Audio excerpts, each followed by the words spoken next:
Moin, moin. Willkommen zurück in der Deutschklasse. Ich bin Ihr Professor, Herr Dr. Professor Michael Hughes, und wir lernen hier bei Cal State San Marcos. Heute unser Thema ist das Perfekt. Hey there, welcome back to German 101. I'm your professor, Dr. Michael Hughes. We're learning here at Cal State San Marcos, and the topic of today's lecture is das Perfekt, which in English is the present perfect. And this is maybe end up being a little bit longer, but this is going to give you everything you need to know about this way of talking about the past. So let's take a look at the sequence, what we're going to talk about. So we're going to start off kind of basic grammatical terms. You've probably heard these before, but just to review what tense, aspect, and mood are, because das Perfekt is something of a combination between tense and aspect. And since we're talking about tense and aspect, why not talk about mood, right? Then we'll talk more specifically about the construction we're going to use, das Perfekt. We're going to talk about the kind of sentence structure that we need. Again, this sentence structure will be familiar to you from other constructions that we've learned about. So hopefully that'll fit into your knowledge structure just fine. We'll talk about how to form the different types of participles, right? So that's the form that the main verb takes. And we'll talk about auxiliary verbs. Most of the time you're going to need haben. There's a small set of examples where we're going to need to use the verb sein, which means to be. And we'll help decide, we'll try to figure out just when that happens, right? When we switch from haben to sein, let's say. And then we'll wrap it all up. Okay, here we go. Okay, so you know what tense is probably, right? So tense is the grammaticized indication of when an event happened. Right?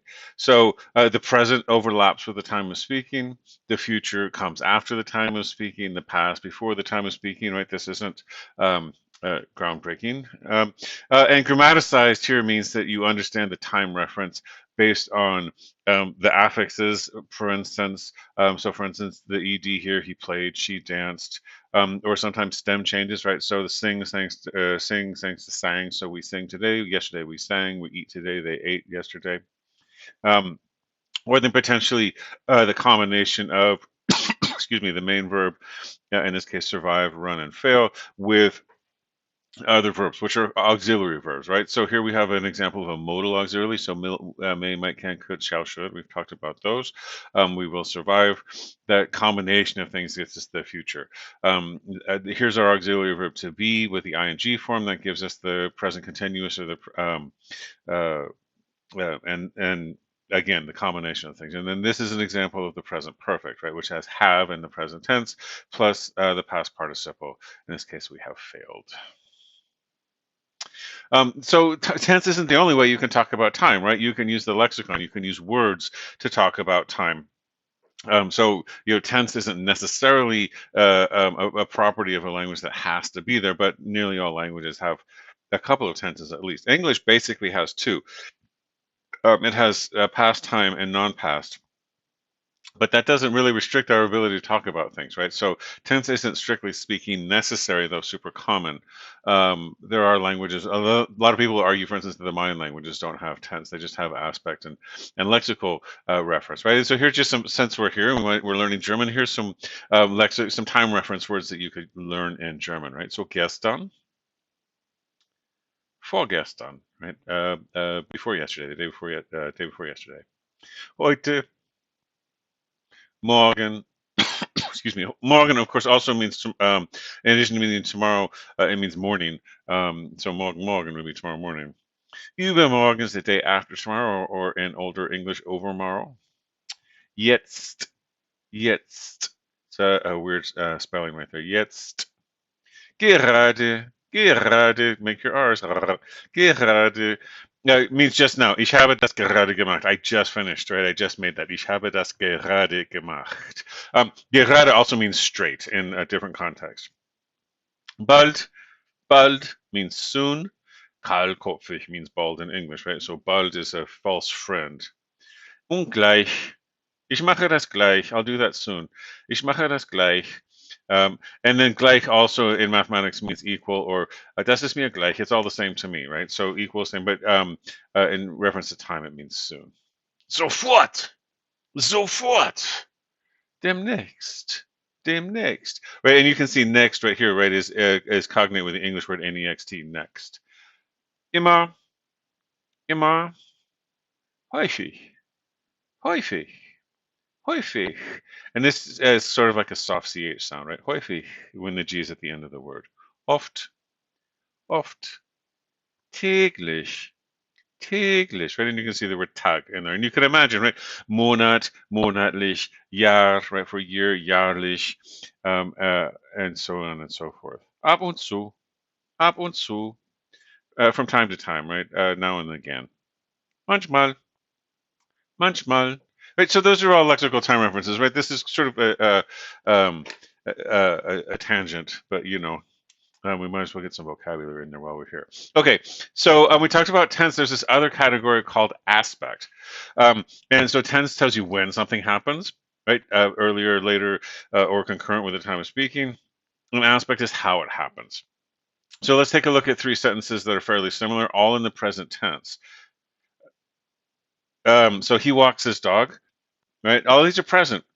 He is walking his dog and he has walked his dog. And so the difference between these sentences isn't the time reference so much as how we're supposed to interpret it, right? So if we say, oh yeah, he walks his dog every second day, or he walks his dog every evening, or walks his dog in the morning, and, right? We're just saying this a habit that he has or something that's true. It's concurrent, right, with the present tense, but that doesn't mean that it's actually happening right now. As opposed to, hey, where's Franz?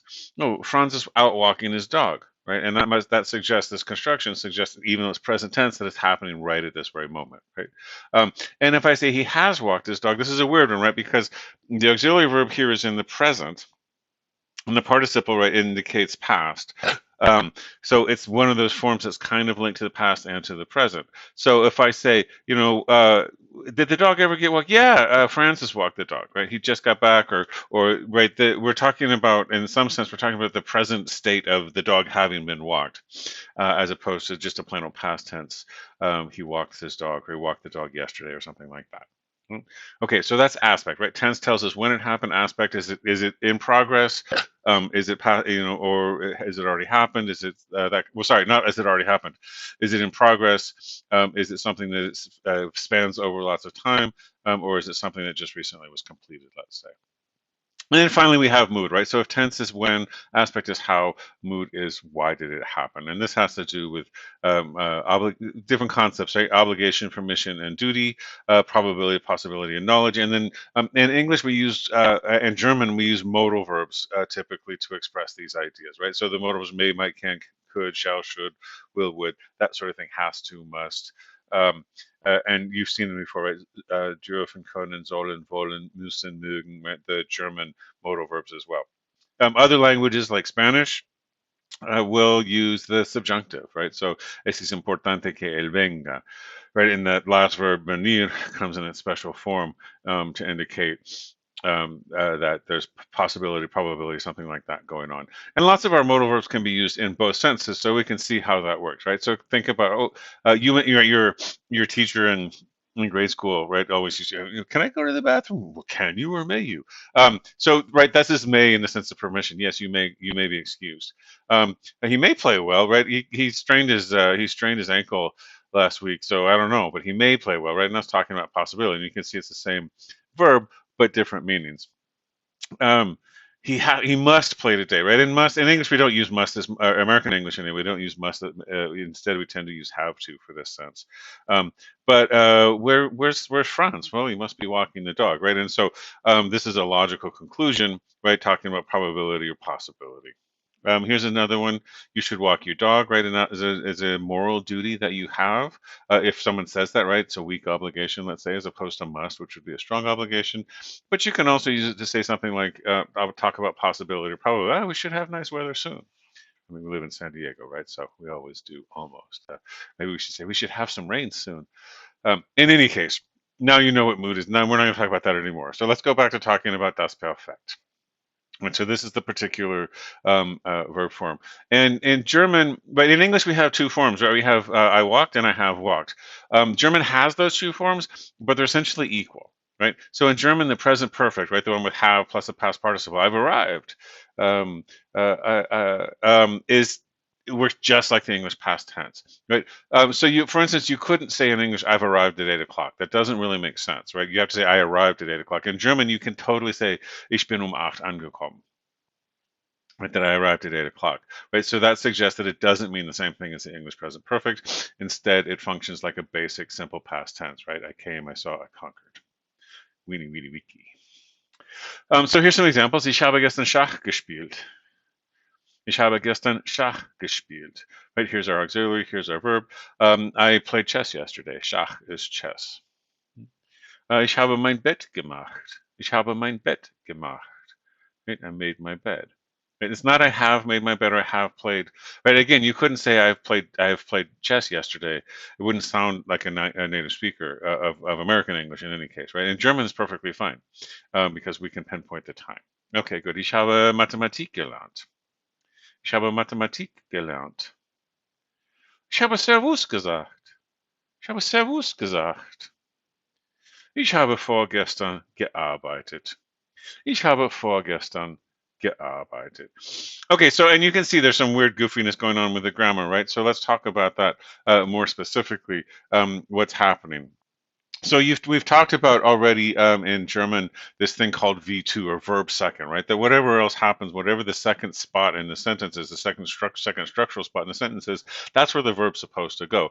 And everything else is kind of just sort of dangling around, and you can move it into different spots.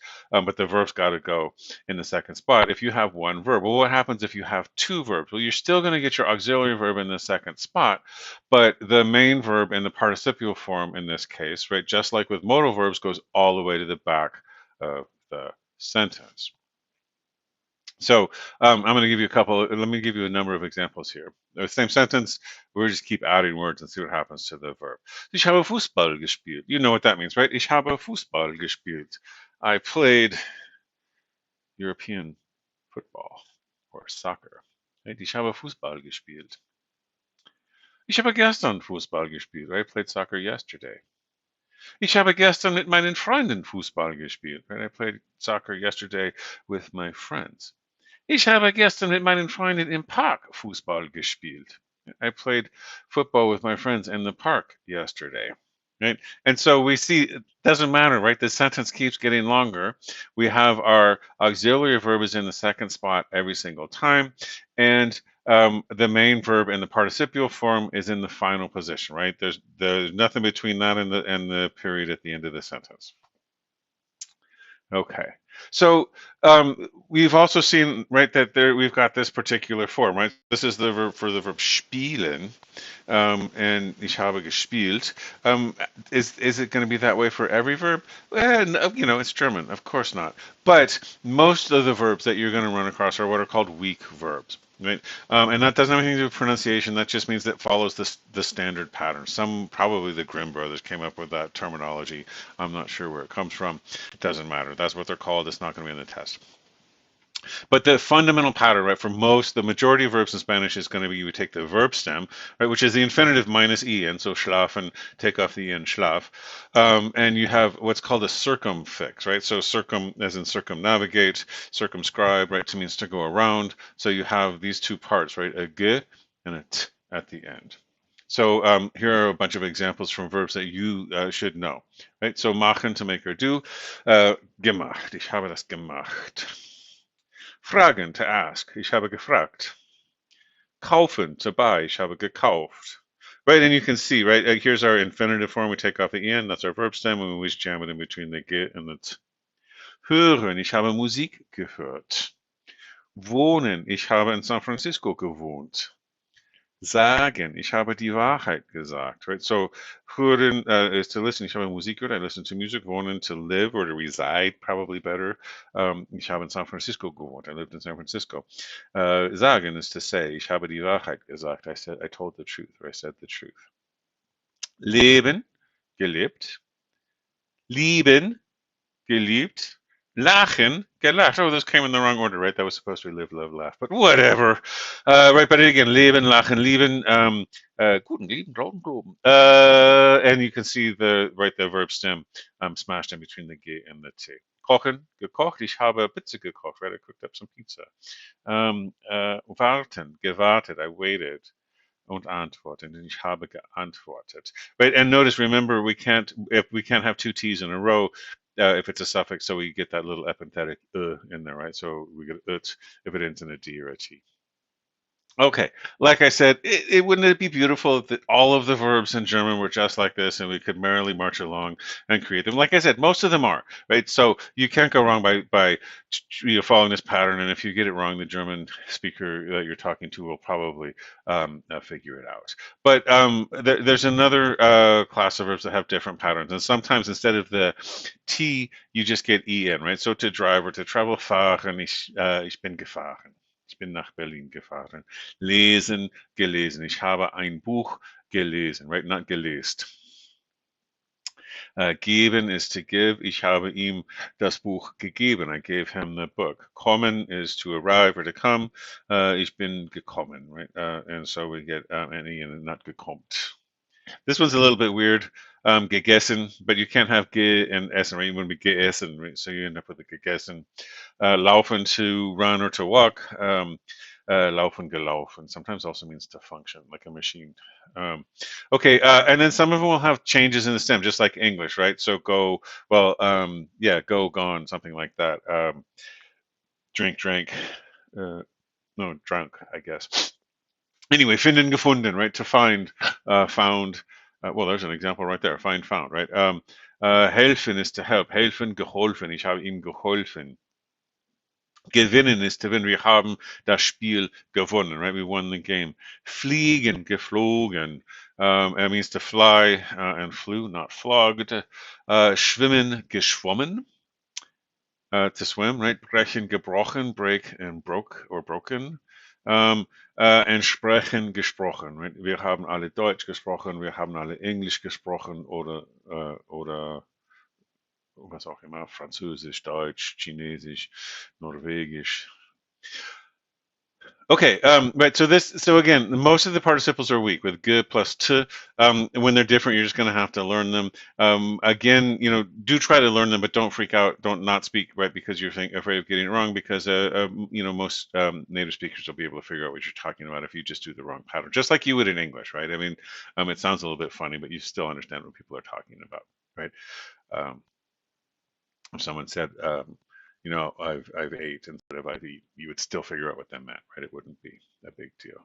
Okay, and now what about prefixes, right? So prefixes may change things up just a little bit. In particular, we've talked about separable prefixes, so verbs like mitkommen, and you just all that happens is, right, we know that this mit is only loosely joined to the kommen anyway, right? And if we have it in a regular present tense sentence, that just like the past participle goes all the way to the end of the sentence.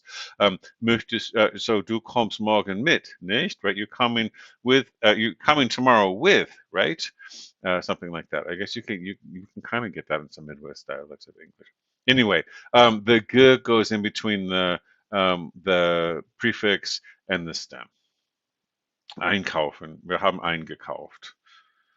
Zumachen means to close. Wir haben die Tür zugemacht. Right? We closed the door. Or wir haben das Fenster zugemacht. Aufstehen, to get up. Ich bin heute Morgen 6 Uhr aufgestanden. Right? I got up this morning at 6 o'clock. Einschlafen, to fall asleep. Ich bin gestern Abend 10 Uhr eingeschlafen. I fell asleep at 10 o'clock last night. Mitmachen, to participate, right? To go together, work together. Wir haben mitgemacht, right? Wir haben in den whatever we did, we worked together to do it. Sorry, I had an example. It just slipped my mind. And then you also have these other ones that are inseparable prefixes. And there's a set of like maybe 5 of them. Be, fer, ser, ge, which you can't have ge, right? There's not a ton of those, right? So verstehen. Stehen is a regular verb. Fer is a prefix. It's a really common prefix. You'll see that in lots and lots of verbs. And sometimes it means kind of a negative, but lots of verbs like verstehen is just, it's totally semantically bleached, and it just means to understand. Ich habe dich nicht verstanden, right? I didn't understand you. Ich habe dich nicht verstanden. Verstehst du mich? Right? You understand me? Nein, ich habe dich nicht verstanden. Bezahlen, right? So zahlen means to count. Bezahlen means to pay.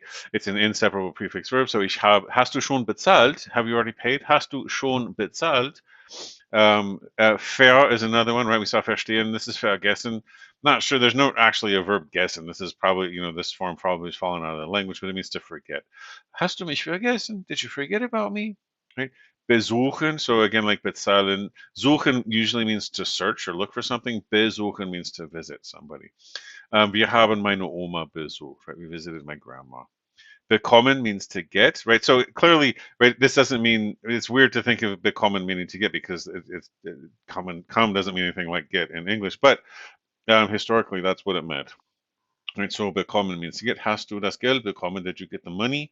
And then you have this one, which is kind of a cool one. There's another one, ent means which means away from, and then this one, zer, which means to into little pieces. So if you were to rip something up, reißen means to rip. Zerreißen means to shred or rip into little pieces. Stören means to disturb. Zerstören means to destroy. Right? Die Armee hat die Stadt zerstört. Right? The army destroyed the city. Something like that. Okay. You won't see a lot of these, but hey, this is the lecture that has everything you wanted to know about and more about Das Perfekt. So I'm including these. The separable prefix words, sure, this will absolutely come up. This will come up less frequently. You can just learn those. There's another suffix that comes from, these are words that have French roots that are ieren. They're fairly common, but they're super easy, right? So studieren, you don't need a prefix, you just put the T at the end, right? Sie haben studiert, right? This means, so remember, lernen means to study, studieren means to engage in a course of post-secondary education, so to go to college, right? Probieren means to try. Sie haben Blutwurst probiert, right? They tried black pudding. Fotografieren, Sie haben die Familie fotografiert, right, to photograph. Organisieren, Sie haben eine Studentengruppe organisiert. They organized a student group. Oder informieren, right?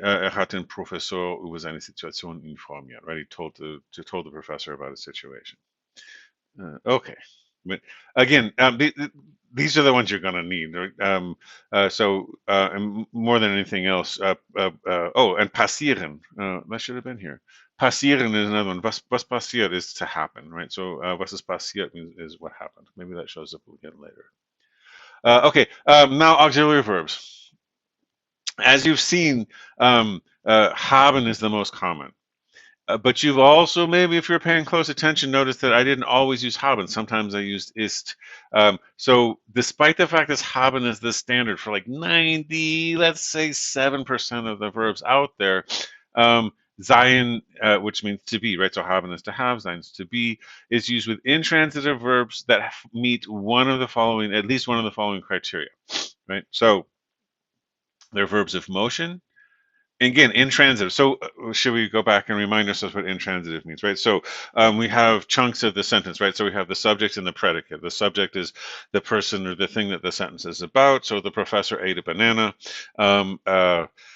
The predicate is ate a banana. The banana is the object. Now that's a transitive verb because it has two participants, right? The subject and the object, right? So the person doing the action, and the thing that's being acted on. In this case, the person eating is me, and the thing I'm eating is a banana or an apple or whatever. I have to eat more fruit, get some fiber in there.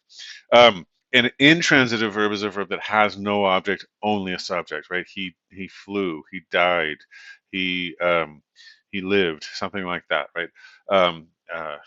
He, some of them can go back and forth, right? He jumped. I don't know. Can you say he jumped the river, or do you have to say he jumped over the river?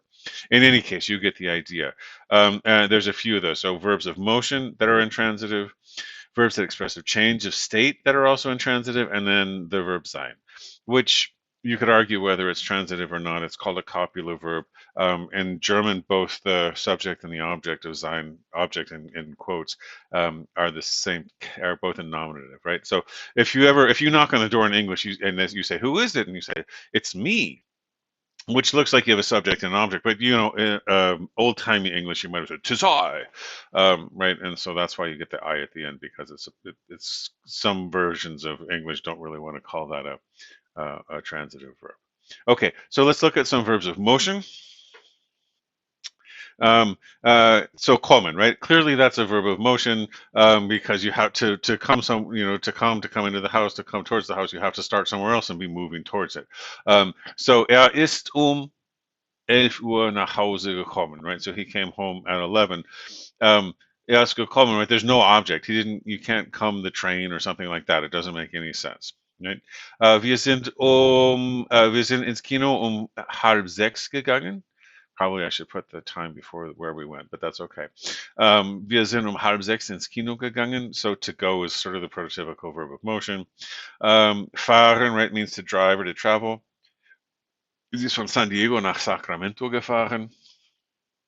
But notice if we make it into a transitive verb, and I say I'm not saying, right, so I drove to San Diego, or I drove to Sacramento. That's intransitive. I didn't drive, I just drive. But I drove a beautiful car, or she drove a beautiful car. Now it's transitive, right, because he's driving something, and now I have to use haben. Right? Sie hat ein schönes Auto gefahren. Right? Wir sind nach Frankfurt geflogen, right? So I just flew in from Frankfurt. Boy, are my arms tired. There's no object there, right? We flew to Frankfurt, but to Frankfurt's a prepositional phrase. It's not an object of the sentence. But imagine you're a pilot, right? Er ist Pilot. Hat das Flugzeug nach München geflogen. So if you are a pilot, you can fly an airplane. Typically, you're not a pilot, so you just fly to Munich, right? And it's an intransitive verb. Right, and then the verb to be as well, right? Er ist böse auf mich gewesen. So he was mad at me, right? He is mad at me then. If that's a direct translation, but er ist böse auf mich gewesen just means he was mad at me. Okay. All right, so those are our verbs of motion. Uses is now again. If you say hat 11 Uhr nach Hause gekommen, the Germans are going to understand what you meant. You, of course, want to, as you learn German and other languages that you might lose in the future, just sort of steadily, slowly get closer and closer towards, the German model, and with practice, this will come naturally. Okay, how about changes of state? So the fundamental change of state, of course, is to die, right? Ist gestorben. Ist gestorben, right? Because it's a change of state because you were alive and now you're not. I mean, not you, but you know what I mean, right?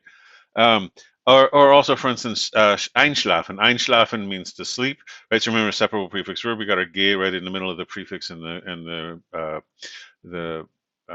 root of the verb. Wir sind 10 Uhr eingeschlafen means we went to bed at 10. But notice, if I just say I slept for a long time, there's no right. So waking up or falling asleep, either one, are changes of state because you were awake and now you're asleep, or you were asleep and now you're awake. But if you sleep, there's no change of state. You're just asleep.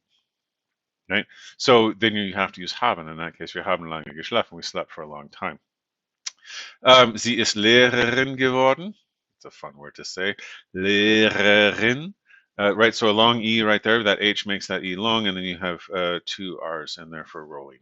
Your rolling pleasure. Sie ist Lehrerin geworden. Right? And werden means to become. And that's one of those ones, right? It's got the stem change and the strong suffix. So sie ist Lehrerin geworden. She became, werden is to become. She became a teacher. Lehrer is a masculine, and the in makes it a feminine form. Oh, and here's the word we were talking about before, right? Passieren, which again just means to happen, which is clearly a change of state. And if you you walk up and there's all these people standing around agog, oh my, whoa, was ist passiert, right? What happened? Was ist passiert? That's not like a good way to say what's going on. You would say something like, was ist los? Right? That would be like, what's up? But was ist passiert means what happened? Why is everybody crying and the vase is broken? Whatever. Okay. So there you go. We're not going to practice right now. This seems like I've already been talking for quite a long time. It's already nearly half an hour. So let's try to wrap this up with our Zusammenfassung. Right. So again, the present perfect. He has done. He has walked. He has seen. He has driven. He has eaten. In German, functions like the simple past of tense in English. Right. So he has eaten is the same as he ate. He has walked is the same as he walked. He has driven is the same as he drove.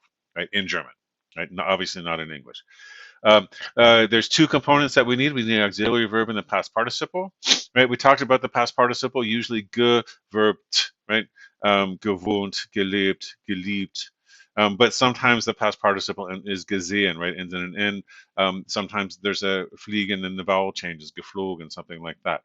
So those you have to learn, but most of them it follows the pattern. Remember that the auxiliary verb haben or sein, depending on whether most of the verbs haben and then a subset are sein, goes in the second spot in the sentence, right after, typically after the subject, and the participle, the main verb, the one that carries the meaning, all the way to the end. Talked about that already. The basic pattern. Um, Auxiliary, right, the irregular ones you just have to memorize. Auxiliary verb is usually haben, and you use sein with intransitive verbs of motion or change of state. So there's a lot of information there. We're going to be practicing this in class quite a bit, and we're going to practice it in smaller chunks. You don't have to learn all of this right away, but that's, you can't ask me, like, I told you everything there is to learn, so now we just got to knuckle down and learn it. If there's anything that didn't seem clear to me, any additional questions, concerns you have, let me know. You can either message me on the Canvas messaging system, or you can email me at mhughes@csusm.edu. And hopefully that was helpful, and I'll be talking to you again soon. Auf Wiedersehen.